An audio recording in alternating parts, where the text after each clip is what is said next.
अध्याय 10 प्रेरितों के नाम। ईसा ने अपने 12 शिष्यों को अपने पास बुलाकर उन्हें अशुद्ध आत्माओं को निकालने तथा हर तरह की बीमारी और दुर्बलता दूर करने का अधिकार प्रदान किया। 12 प्रेरितों के नाम इस प्रकार हैं। पहला, सीमोन, जो पेत्रुस कहलाता है, और उसका भाई अंद्रेयस, जेबेदी का पुत्र याकूब और उसका भाई योहन, फिलिप और बर्थोलोमी, थोमस और नाकेदार मत्ती, अल्फाई का पुत्र याकूब और थद्देयुस, सीमोन कनानी और यूदस इस्कारियोती, जिसने ईसा को पकड़वाया। 12 का प्रेषण। ईसा ने इन 12 को यह अनुदेश देकर भेजा, अन्य राष्ट्रों के यहां मत जाओ और समारियों के नगरों में प्रवेश मत करो, बल्कि इस्राएल के घराने की खोई हुई भेड़ों के यहां जाओ। राह चलते यह उपदेश दिया करो, स्वर्ग का राज्य निकट आ गया है। रोगियों को चंगा करो, मुर्दों को जिलाओ, कोढ़ियों को शुद्ध करो, नरकदूतों को निकालो। तुम्हें मुफ्त में मिला है, मुफ्त में दे दो। अपने फेंटे में सोना, चांदी या पैसा नहीं रखो। रास्ते के लिए न झोली, न 2 कुर्ते, न जूते, न लाठी ले जाओ, क्योंकि मजदूर को भोजन का अधिकार है। किसी नगर या गांव में पहुंचने पर एक सम्मानित व्यक्ति का पता लगा लो और नगर से विदा होने तक उसी के यहां ठहरो।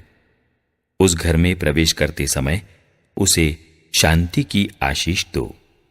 यदि वह घर योग्य होगा तो तुम्हारी शांति उस पर उतरेगी। यदि वह घर योग्य नहीं होगा तो तुम्हारी शांति तुम्हारे पास लौट आएगी। यदि कोई तुम्हारा स्वागत न करे और तुम्हारी बातें न सुने, तो उस घर या उस नगर से निकलने पर अपने पैरों की धूल झाड़ दो। मैं तुमसे यह कहता हूं, न्याय के दिन उस नगर की दशा की अपेक्षा सोदोम और गोमोरा की दशा कहीं अधिक सहनीय होगी।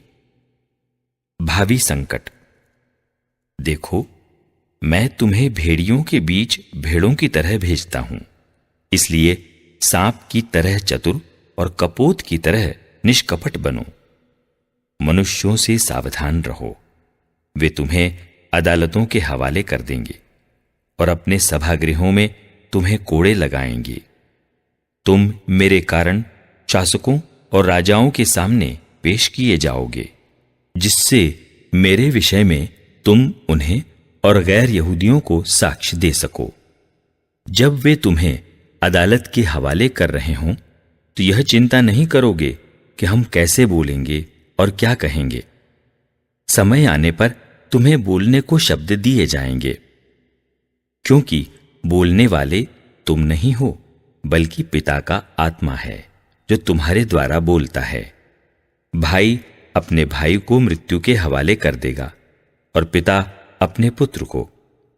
संतान अपने माता पिता के विरुद्ध उठ खड़ी होगी और उन्हें मरवा डालेगी।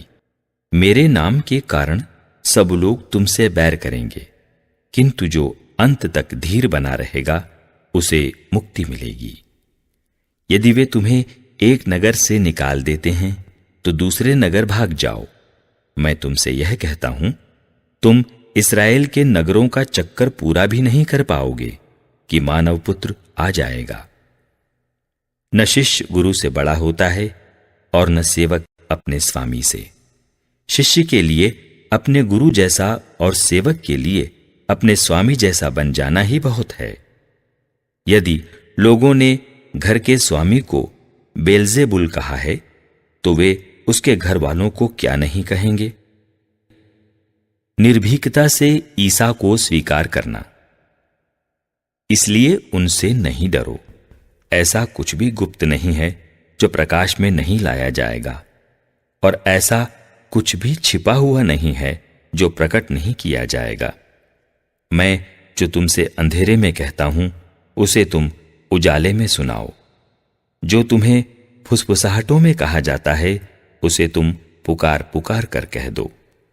उनसे नहीं डरो जो शरीर को मार डालते हैं, किंतु आत्मा को नहीं मार सकते, बल्कि उससे डरो जो शरीर और आत्मा दोनों का नरक में सर्वनाश कर सकता है। क्या 1 पैसे में 2 गौरैयां नहीं बिकती? फिर भी तुम्हारे पिता के अनजाने में उनमें से एक भी धरती पर नहीं गिरती। हां, तुम्हारे सिर का बाल बाल गिना हुआ है, इसलिए नहीं डरो। तुम बहुतेरी गौरैयों से बढ़कर हो। जो मुझे मनुष्यों के सामने स्वीकार करेगा, उसे मैं भी अपने स्वर्गिक पिता के सामने स्वीकार करूंगा, और जो मुझे मनुष्यों के सामने अस्वीकार करेगा, उसे मैं भी अपने स्वर्गिक पिता के सामने अस्वीकार करूंगा। फूट का कारण। यह न समझो कि मैं पृथ्वी पर शांति लेकर आया हूं। मैं शांति नहीं, बल्कि तलवार लेकर आया हूं।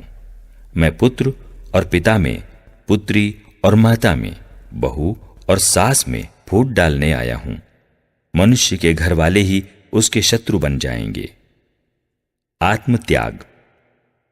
जो अपने पिता या अपनी माता को मुझसे अधिक प्यार करता है, वह मेरे योग्य नहीं। जो अपने पुत्र या अपनी पुत्री को मुझसे अधिक प्यार करता है, वह मेरे योग्य नहीं। जो अपना क्रूस उठाकर मेरा अनुसरण नहीं करता, वह मेरे योग्य नहीं।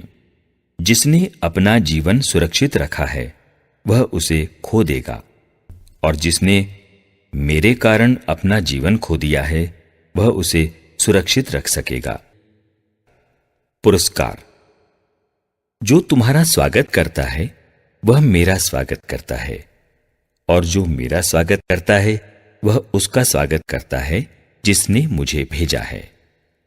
जो नबी का इसलिए स्वागत करता है कि वह नबी है, वह नबी का पुरस्कार पाएगा, और जो धर्मी का इसलिए स्वागत करता है कि वह धर्मी है, वह धर्मी का पुरस्कार पाएगा। जो इन छोटों में से किसी को 1 प्याला ठंडा पानी भी इसलिए पिलाएगा कि वह मेरा शिष्य है, तो मैं तुम्हें विश्वास दिलाता हूं कि वह अपने पुरस्कार से वंचित नहीं रहेगा।